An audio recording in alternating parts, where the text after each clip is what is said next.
కన్యరాశి వారికి 2025వ సంవత్సరం నుండి మరియు ఉగాది పండగ నుంచి ఆదాయ వ్యయాలు, రాజపూజ్య అవమానాలు, ఆరోగ్య పరిస్థితి, ధనం, పెట్టుబడి, ఆకర్షణ, వికర్షణ, యోగము ఎలా ఉండబోతుందో అందరికన్నా ముందుగా మనం తెలుసుకుందాం. కన్యరాశిలో ఏ నక్షత్రాలు వస్తాయనగా ఉత్తరా నక్షత్రంలోని 2, 3, 4 పాదాలు, హస్తా నక్షత్రంలోని 4 పాదాలు, చిత్తా నక్షత్రంలోని 1, 2 పాదాలను కలిపితే కన్యరాశి అవ్వడం జరుగుతుంది. అలాగే చాలామందికి పుట్టినటువంటి కాల సమయంలో డేటా ఆఫ్ బర్త్లో లేనటువంటి కారణం వలన పేరు యొక్క మొదటి అక్షరాన్ని అనుసరిస్తూ ఆ రాశిని తెలుసుకునే ప్రయత్నం చేద్దాం.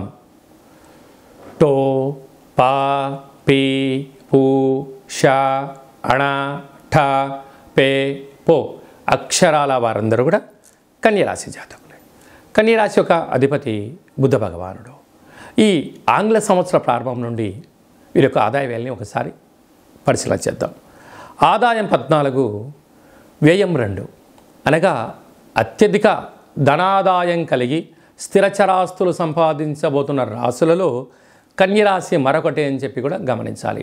14 రూపాయలు సంపాదిస్తే కేవలం 2 రూపాయలే ఖర్చు అవుతున్నాయి. 12 రూపాయలు స్థిరాస్తులు, చరాస్తులు, షేర్లు, పెట్టుబడులు, క్రయ విక్రయాలు.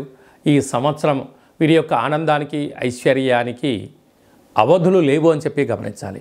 రాజ్యపూజ్యం 6, అవమానం 9.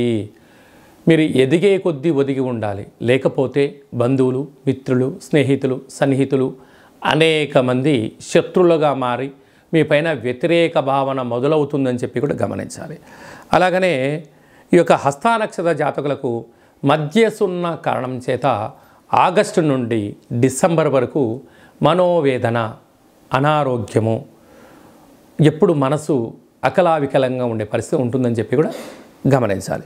చిత్తా నక్షత్ర జాతకులకు చివరి సున్న కారణం వలన 2026 జనవరి నుండి 2026 ఏప్రిల్ ఉగాది పండగ వరకు కూడా చివరి సున్న ఉన్న అనారోగ్యము, వాహన ప్రమాదాలు, కొద్దిపాటి ఆర్థిక ఇబ్బందులు, కోర్టు, పోలీస్ స్టేషన్ల యొక్క ప్రమాదం పొంచి ఉంది. తస్మాత్ జాగ్రత్త. కాకపోతే కన్యరాశి యొక్క అధిపతి ఈ సంవత్సరము అనేక విభాగాలలో తాను అధిపతి అవ్వడం వలన వీరికి విపరీతమైన రాజయోగం వీరి సొంతం కాబోతుంది. సస్యాధిపతి, నీరసాధిపతి, పురోహిత అభివృద్ధి, గజాధిపతి, దేశాధిపతి, గ్రామాధిపతి బుధుడు అవ్వడం వలన వీరి యొక్క బుద్ధి, జ్ఞానము, సత్ప్రవర్తన, సత్కర్మ, సత్సేవ, సత్సంగము అనేటువంటి మంచి కార్యక్రమాలు ఉండడం వలన విపరీతమైన బుద్ధి చేత వందల వేల కోట్ల రూపాయలు వీరి సొంతమయ్యే పరిస్థితి ఉంటుంది.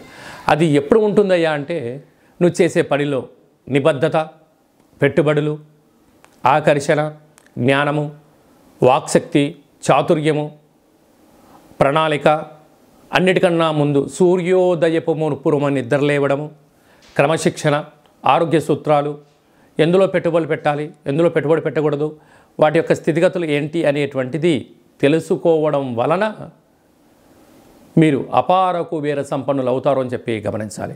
అలాగనే మనకు జనవరి 1వ తారీఖు నుండి మార్చి 30 వరకు గ్రహస్థితులు ఒకవైపు, ఆ తదనంతరము గ్రహాలు చాలా వరకు యోగదాయకమైన పరిస్థితుల్లో ఈ కన్యరాశి వారికి ఉన్నాయి కనుక వీరికి వీలైనంత వరకు ఇంకా అదృష్టం, ఐశ్వర్యం, ఆనందం వీరి సొంతం కావాలి అన్నట్టయితే ఈ సంవత్సరం పొడవునా ప్రతి నెలలో మీ జన్మ నక్షత్రం రోజున అష్టమి, పూర్ణిమ, అమావాస్యల తిథుల యందు దూరావాయు జల ప్రయాణాలు పెట్టుకోకపోవడం, ఆనందకరమైన జీవితం పొందగలగాలన్నట్లయితే పక్షులకు ఆహారాన్ని వేయడం, పశువులకు అనగా గోవులకు, కుక్కలకు ఆహారాన్ని ఏర్పాటు చేయడం, సేవారంగ కార్యక్రమం పాల్గొనడం, పుష్కర స్నానం చేయడం కన్యరాశి వారికి విపరీతమైన బుద్ధిని, జ్ఞానాన్ని, అదృష్టం చేసుకునే సొంతం వీరి సొంతం అవుతుందని చెప్పి గమనించాలి.